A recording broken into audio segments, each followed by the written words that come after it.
Xo'p, bizada navbatdagi masala shartini tez tushuntirib o'taman.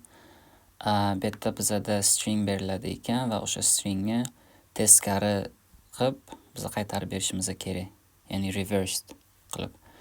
Xo'p, bu yerda shartlarini ko'radigan bo'lsak, masalan, mana bu yerda spacelar bo'lsa, boshida yoki oxirida yo bo'lmasa so'zlarning o'rtasida biza bu spacelarni yo'q qilib tashlashimiz kerak. Type medium, lekin menimcha ishlanish yo'li ancha oson. Xo'p, birinchi masalan array ochib olib turib, nima qilsak bo'ladi?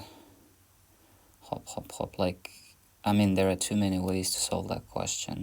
So I'm thinking of the better way. Xo'p, arrayga biza elementlarni qo'shaylik, masalan split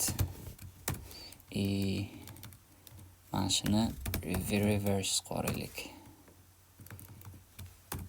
Reversed, I forgot. Reversed.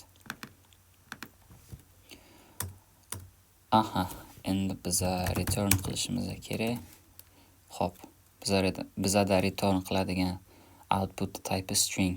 Biza array qaytarib qo'ya olmaymiz. Empty, to есть string ochib turib, unga join qo'yamiz array. Xo'p, o'ylashimcha kodimiz tayyor, ishlash kerak.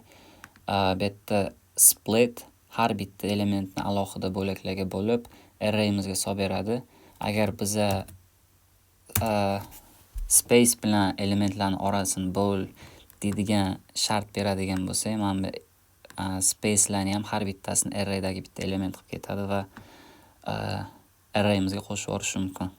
Qo'shib yuboradi aniq. To есть output stringimizga o'shaning uchun hech qanaqa bu yerda argument bermaydigan bo'lsak, faqatgina so'zlarni o'zini split qilib oladi. Run berib ko'ramiz. Yaxshi.